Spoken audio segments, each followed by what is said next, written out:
Bendiciones, bienvenidos, bienvenidas. Gracias al Señor por estar juntos. Sí, en estos días fríos, helados, tenemos algunas, como decía la Rachel en su oración, algunos de los nuestros que están enfermitos y algunos todavía estamos convalecientes. Pero ahí le damos, nos mantenemos, gracias al Señor. Y ahora sí, enciendo y está todo bien ahí. ¿Ves? Aló, sí. Gracias. El Salmo 42.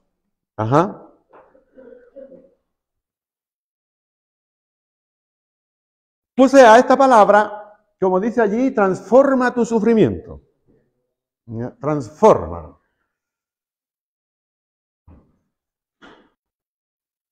Le pedí a la inteligencia artificial que me hiciera sus dibujos. Le di la idea de lo que requería, de lo que necesitaba, y me hizo el dibujo y después le dije, pero ahora quiero que lo hagas también como una mujer, por eso que están iguales. Hombre y mujer. Es sorprendente cómo lo hacen, estas aplicaciones. Así que ahí, esos dibujos no son míos, son de la IA. En tiempos donde muchas personas enfrentan crisis de sentido, de encontrar sentido a su vivir, crisis de soledad. Hay personas que viven allí lastimosamente en soledad y aunque usted no lo crea son muchos. Gente que vive desesperanzada. Este verso, que el que está escrito allí, y lo vamos a repetir, ya lo hemos leído, este verso nos va a ofrecer una manera, una forma, y lo hace de una estructura como una autoconversación. Es un autodiálogo de tipo espiritual. Y nos va a invitar, iglesia, nos va a invitar a que no nos dejemos arrastrar, no nos dejemos sucumbir por el abatimiento, sino nos invitará a reorientar, a encaminar todo nuestro corazón, todos nuestros sentimientos, nuestras emociones, nuestra vida, hacia la esperanza en Dios. Y el verso que voy a centrar esta palabra es el verso 5. Como ustedes verán, en el capítulo 42 se repite 2 veces. El 5 y el 11 es exactamente igual. Y si lees el Salmo 43, te lo vas a volver a encontrar. El mismo verso. Eso ha llevado a pensar a algunos que el 42 y el 43 es solo un escrito, porque el 43 de hecho no tiene título. Entonces piensan que es un solo salmo. El 5 y el 11 es exactamente igual. Entonces cuando se repiten 2 versos iguales y aún si contamos el 43 con un tercer verso igual, exacto, palabra por palabra, seguro que el que escribió dijo, quiero resaltar algo aquí. Y el verso 5 dice, ¿por qué te abates, alma mía? ¿Y te turbas dentro de mí?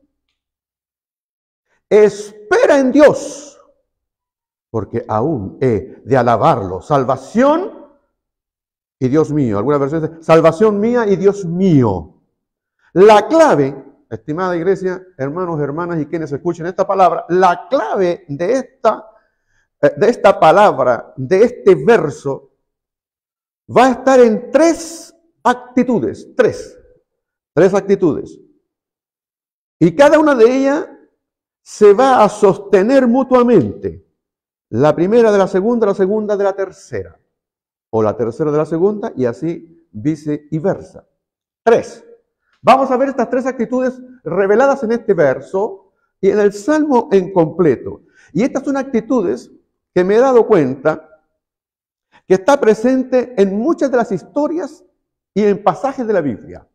Está presente en el libro del Génesis, en historia del Génesis, como la historia de José. Está presente en la historia de la viuda Naomi, que quedó viuda y luego su nuera Ruth le da un nieto. En la historia de Job.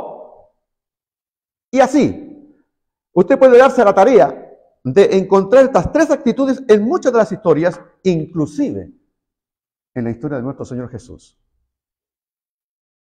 La primera actitud que nosotros debemos tener frente a los problemas, al sufrimiento, a los conflictos, a las crisis, a las angustias. La primera actitud dentro de esta clave es que nosotros debemos reconocer el dolor, no eludirlo. Aceptar el dolor, aceptar el problema, no evadirlo, no negar el problema, no negar aquello, sino aceptarlo como tal. Por ello, el salmista dice, ¿por qué te abates, alma mía? Él da espacio, Él acoge este sentimiento de angustia. Y en la liturgia hebrea, a diferencia de nosotros, tal vez nosotros somos más dados de este lado del mundo a que no expresamos nuestros sentimientos, sobre todo cuando son de angustia, pero cuando tú ves a la cultura oriental, ellos son muy dados a exacerbar, a manifestar abiertamente cuando están angustiados. Uno ve videos, sobre todo cuando se enfrentan a la muerte, tú puedes ver a las mujeres cómo expresan esto. Tanto es así, que en el Oriente, en tiempo de Jesús, se contrataban a las plañideras, se contrataban a la gente para que llorara en los funerales. Porque manifiestan ese tipo de cosas. En la cultura hebrea se da esto de gritar la angustia. Porque cuando lo hacemos de manera auténtica, y esto presten atención, cuando lo hacemos de manera honesta, no falseando, cuando lo hacemos auténticamente, eso abre ya, da pie para que se genere y comience el proceso de sanidad, una puerta de sanidad. Cuando aceptamos esto, cuando no aceptamos, cuando negamos que tenemos el problema, o negamos que tenemos la dificultad, o negamos que tenemos la crisis, difícilmente el que no reconoce que está enfermo, difícilmente va a aprobar un remedio.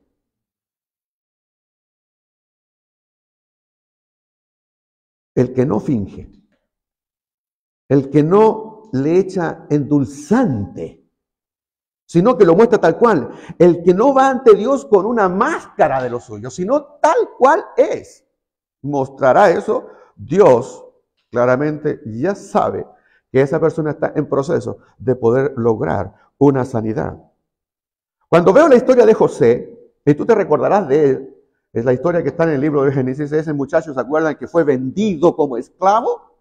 Hay en muchas películas, y el príncipe de Egipto y todo, y se lo llevan, ¿cierto? Precisamente a Egipto.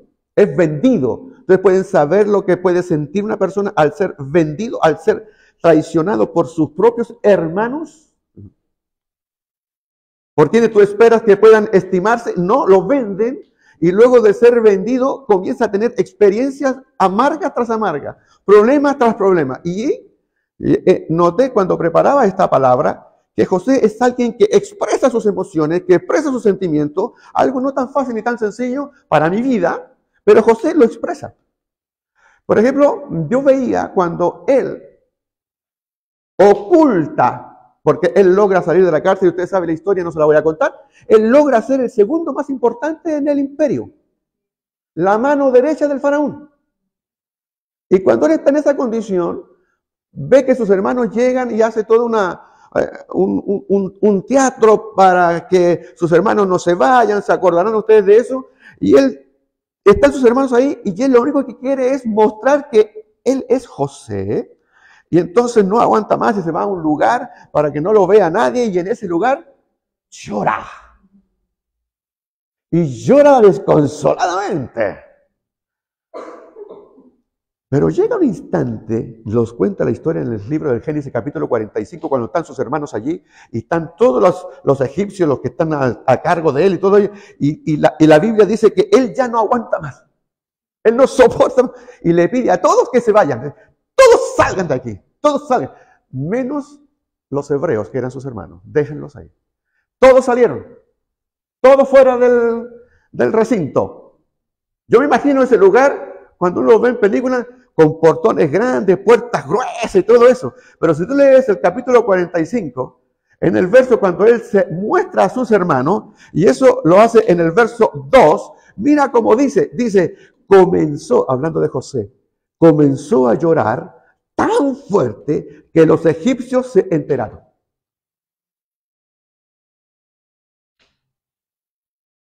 A veces cuando uno, ocasiones en que uno destapa algo en mi vida y comienzo a llorar, como que salen especies de alaridos y gemidos. Yo me imagino a este José, lloró con un desgarro que aunque estaban solo, con puertas cerradas, murallones, los egipcios que estaban al otro lado lo escucharon. Y llegaron incluso a contarle a Faraón que José estaba llorando. Ese derrame, esa expresión emocional, no es señal de flaqueza, no es señal de una debilidad. Es un hombre, una persona, cara a cara con su sufrimiento. Había sido herido, dañado, pero ahí estaba. ¿Y qué hablar de nuestro Señor Jesús? En su momento más difícil,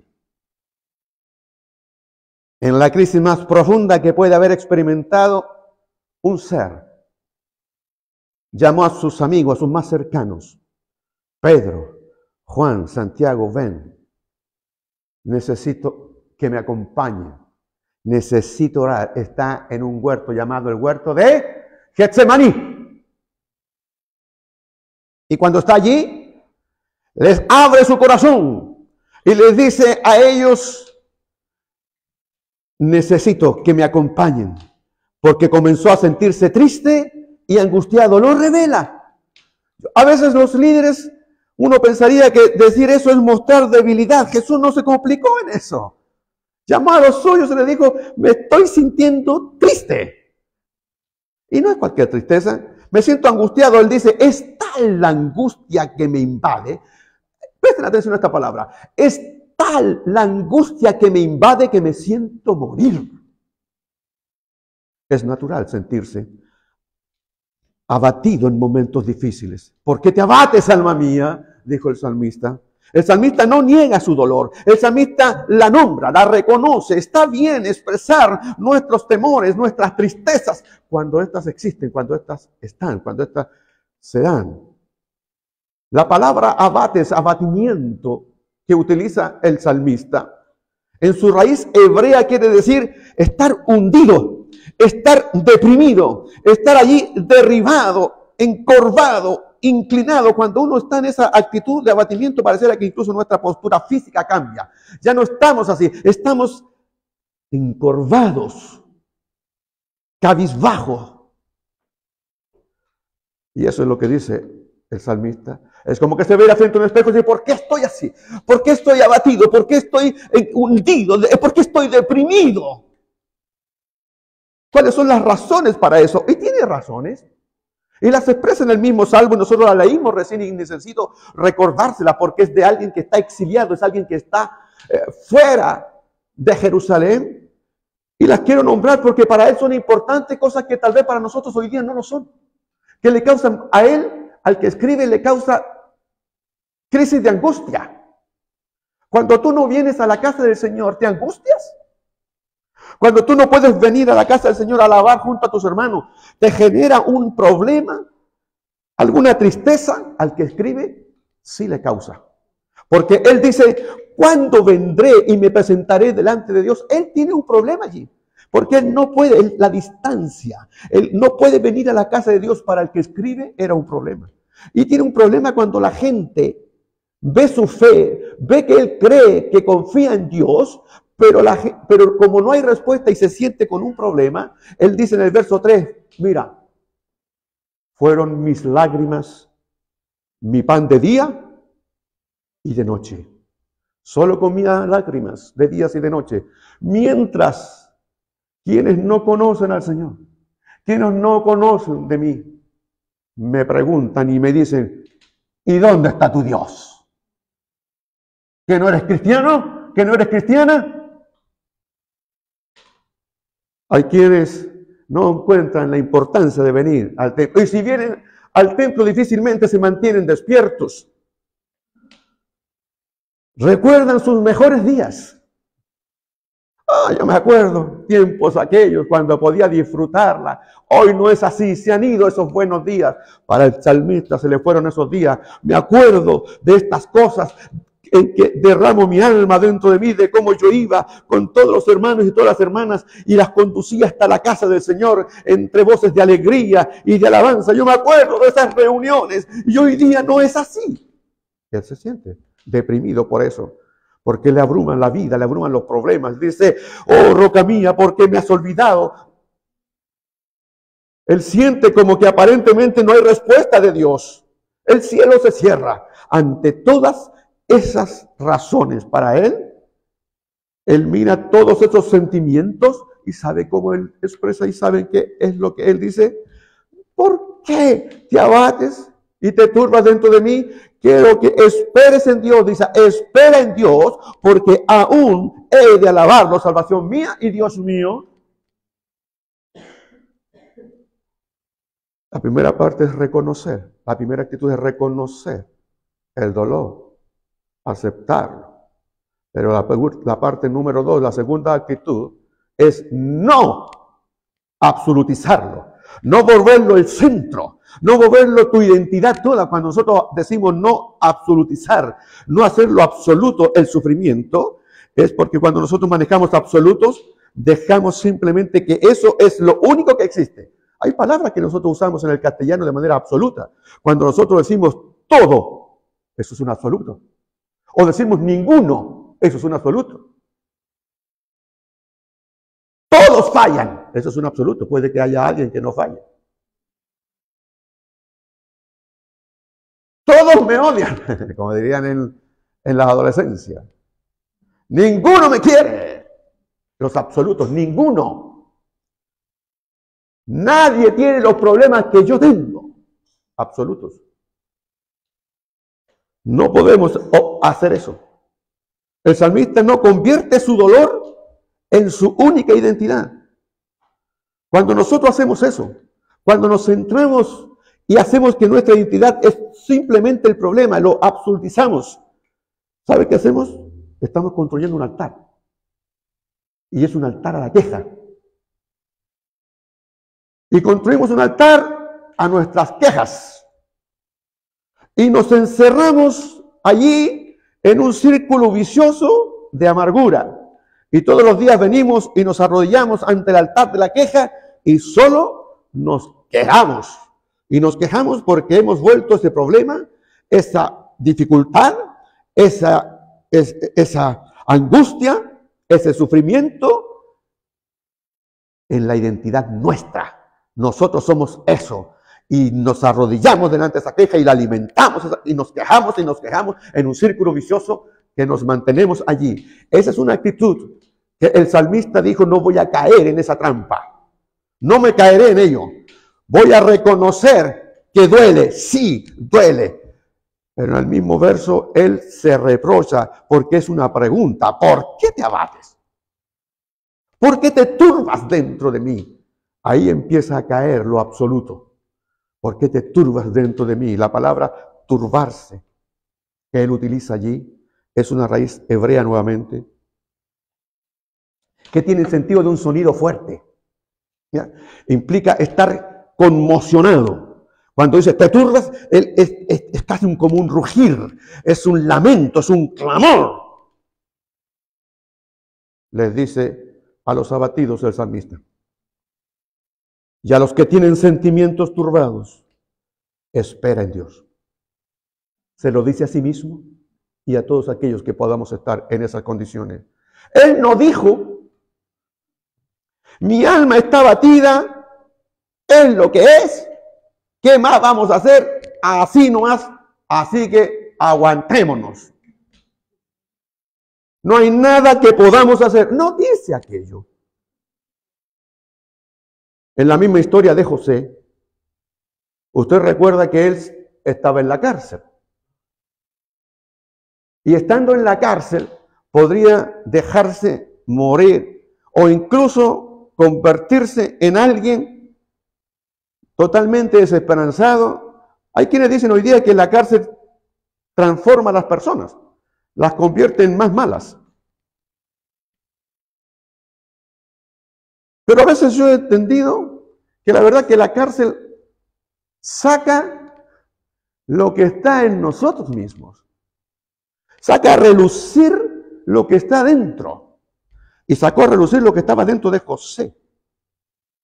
Y dentro de la cárcel se propuso no abatirse, no desanimarse, no levantarle un altar a la queja, sino comenzó a ayudar dentro del mismo lugar, a mostrarse distinto, a mostrarse diferente. Ahí está.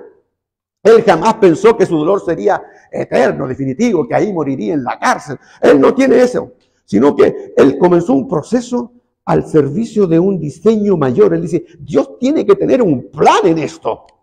El sufrimiento de José no fue un castigo de Dios. Tu sufrimiento no es un castigo de Dios, sino es una parte de un plan que a veces nosotros tenemos que discernir, que Él nos está preparando para algo evidentemente mayor. ¿Cuántas veces has visto, hermanos, que están en el hospital y estando enfermos lo que hacen es orar por otro enfermo?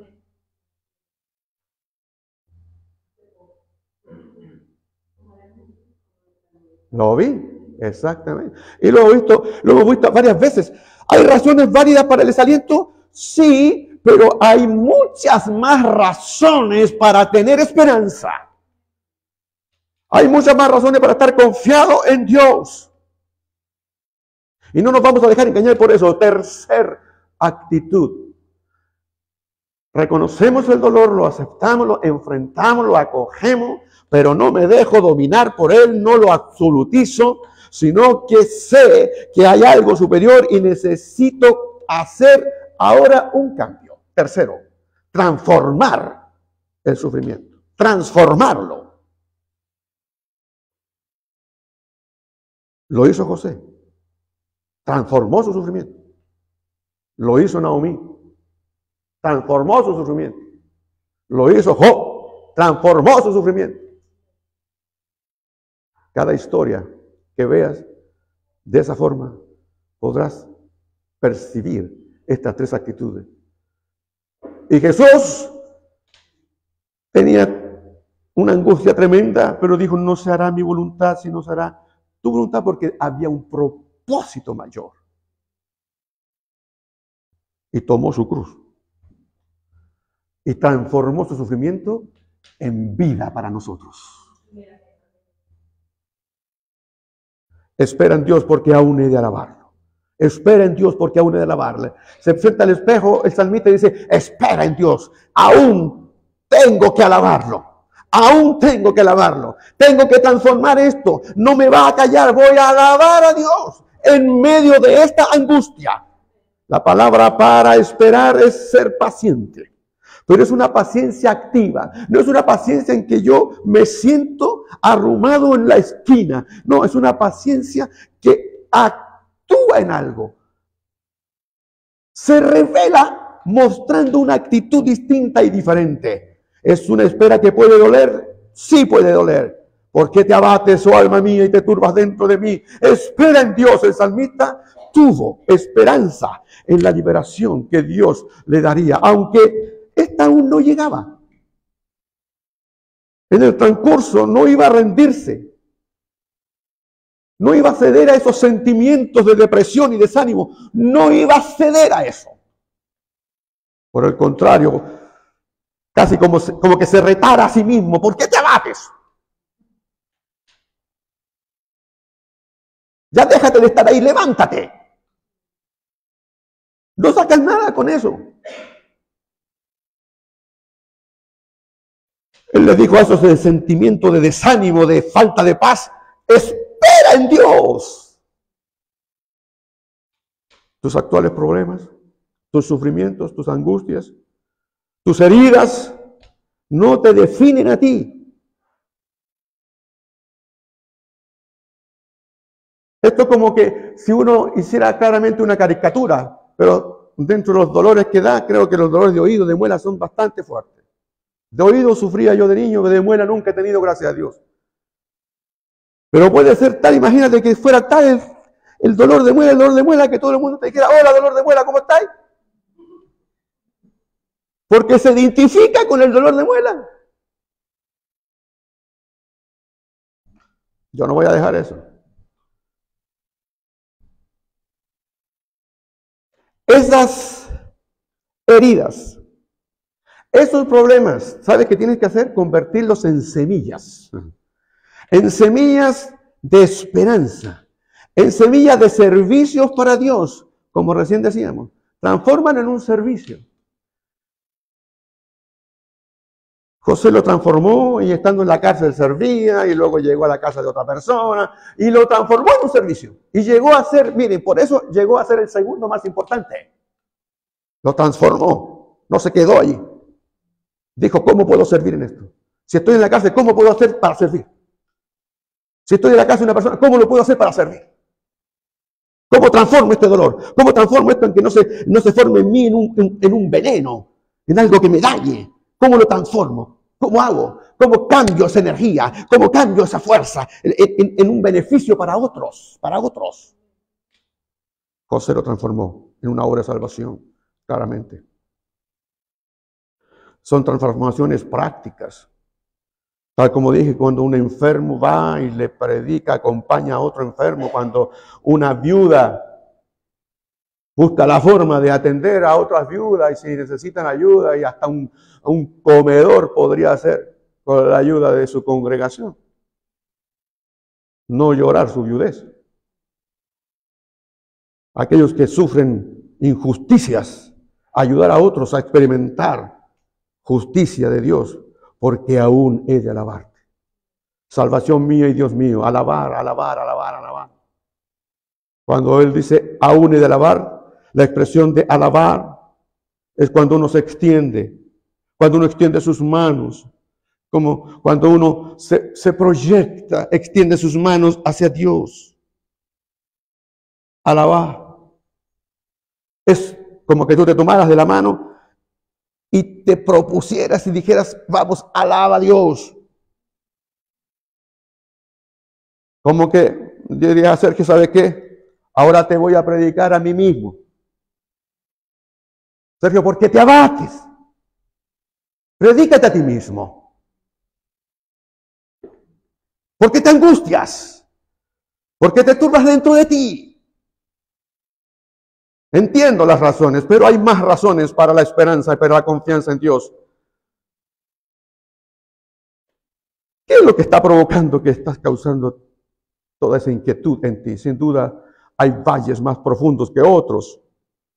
El valle de la depresión y la angustia, no en todos es igual. ¿Hay una cura para la depresión? Sí. Pero no está en nosotros solamente. Parte en Dios, está en Dios. En buscar el rostro de Dios. Y eso es lo que el salmista hace. La depresión es una de las enfermedades más comunes hoy en día. El antídoto para ello es meditar en la bondad de Dios. Esto va a apartar tu mente, tus pensamientos de la situación en la que estás envuelto y te va a dar esperanza. Te va a proyectar y verás que todo mejorará. Centra tus pensamientos en la capacidad de Dios que Él tiene para ayudarte y no en tus propias capacidades, porque más bien somos incapaces. Nos sentimos como que estamos en medio del océano, nos estamos hundiendo. Ahí está.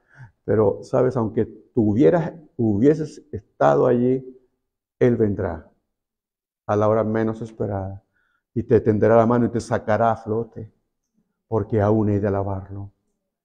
Cuando te sientas deprimido, aprovecha este salmo. Es un salmo antidepresivo. Recuerda las veces que el Señor ha venido en tu ayuda. Recuérdalo. ¿Estás perdido? Él vendrá en tu ayuda. Como cuando alguno de tus hijos se pierde y tienes un acuerdo con él. Si te llegas a perder, estamos en un lugar público, si te llegas a perder, quédate aquí, no te muevas. Yo voy a pasar por ahí. ¿Alguno de los papás ha dicho eso a sus hijos? Yo os lo he dicho. No te muevas de ahí. Voy a pasar por ahí. Voy a venir. El Señor nos dice, estás desorientado, estás perdido. Voy a pasar por ahí. Note que la cura de esta tristeza, cuando el alma reposa en sí misma, se hunde. Pero si nos aferramos al poder y a la promesa de Dios, nos sacará a flote. Espera en Dios porque aún he de alabarle. Espera en Dios porque aún he de alabarle. Pero ¿sabe? Lo he practicado algunas veces. He aceptado el dolor. No he dejado que me domine ni lo absolutizado. Y he tratado de transformarlo, pero lo he transformado. He estado en el servicio, pero no me cambia nada a mi alrededor. Suele ocurrir eso. Y hay que actuar en fe. 10 leprosos. Señor, sánanos. Vayan y muéstrense al sacerdote. ¿Estaban sanos cuando les dijo eso? No. Salieron corriendo. Unos par de metros, se miraron, están iguales. Pero en medio del camino, sanaron. En el proceso. En el proceso. Es un proceso. Solo que cuando estés en el proceso y te veas como Dios te ha rescatado, vuelve y dale gracias. Porque Jesús dijo, no eran 10, ¿dónde están los otros? Hay que actuar en fe. No había cambiado ninguna circunstancia para el salmista, pero cambió su actitud. Y cuando cambia la actitud, esa hace la gran diferencia. Aún no ha llegado la respuesta, aún está la oscuridad de la noche, pero ¿sabes? Ya viene el amanecer. Viene el amanecer para ti, viene el alba para ti. No se sintió lleno por la alabanza en ese momento, pero tenía la confianza que Él realizó lo que pudo hacer, que lo que tenía que hacer ya lo había hecho y tienes que esperar en Dios. Así que Él dice a su alma, espera en Dios porque Él es digno de ser esperado. Aún he de alabarle. La esperanza es como el sol, dice un escritor. Es como el sol cuando nos ilumina y nosotros vamos de frente al sol. La sombra queda detrás.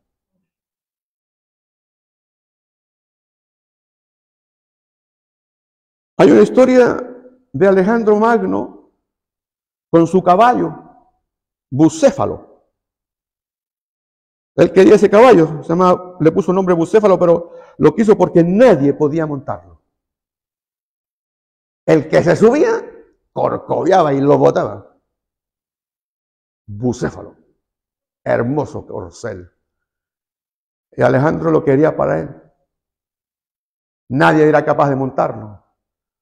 Y Alejandro lo miró, lo observó, lo observó, lo observó y lo observó, hasta que se acercó a él, lo toma y lo pone frente al sol, porque se dio cuenta que Bucéfalo se espantaba de su propia sombra. Y al ponerlo frente al sol, Bucéfalo no veía sombra y lo pudo montar. Hay muchos de nosotros que nos asustamos aún de nuestra propia sombra, de nuestro pasado. Cuando la luz del Señor nos alumbra, entonces podemos estar seguros, aún nuestra propia sombra queda detrás. Al finalizar, el salmista dice, salvación mía y Dios mío. Cuando dice la palabra salvación mía, en el hebreo dice una cosa distinta. Dice, por la salvación de su rostro. Porque para el hebreo la salvación está en el rostro de Dios, en la sonrisa de Dios. La principal esperanza, el mayor deseo de los hebreos y de quien escribe esto, descansa en el rostro de Dios. Cuando dice salvación mía y Dios mío, es salvación por el rostro de nuestro Dios. Su rostro es lo que Él busca. Cuando nosotros leemos nuestra bendición sacerdotal, y lo hacemos al final de nuestras reuniones, en el libro de Números, capítulo 6, verso 24, leemos, el Señor te bendiga y te guarde. Y luego dice, el Señor haga resplandecer su rostro sobre ti y tenga de ti misericordia. El Señor alce sobre ti su rostro y ponga en ti paz. Ese resplandecer su rostro sobre ti es que Dios nos mire con agrado, que nos extienda su amor. Alza sobre ti su rostro, alza sobre ti su rostro, que el Señor nos muestre su favor. Así que cada vez que nosotros decimos eso al finalizar nuestra reunión, sepa que es lo que precisamente dijo el salmista.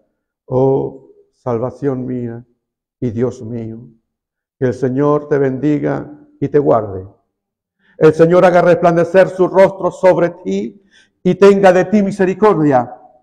El Señor alce sobre ti su rostro y ponga en ti paz. Y termino como dice el verso 11 y último del Salmo. ¿Por qué te abates, oh alma mía? ¿Por qué te turbas dentro de mí? Espera en Dios, porque aún he de alabarle. Salvación mía y Dios mío. Gracias, Padre eterno. Gracias, Jesús. Porque podemos, Señor, reconocer, y no como debilidad ni como flaqueza, oh Dios, nuestros sufrimientos, angustias, tristezas y dolores, pero no nos dejaremos dominar de ellos por ninguno de estos sentimientos, no nos dejaremos dominar por estos abatimientos, Señor, de nuestra alma. No haremos que eso sea nuestra identidad, ni haremos que eso sea nuestro absoluto, sino que transformaremos como semillas esa dolor y angustia, lo transformaremos en servicio, en alabanza, en bendición a otros, en bendición a tu obra, en servicio, en alabanza a tu nombre. Gracias, Jesús. Amén, amén, amén.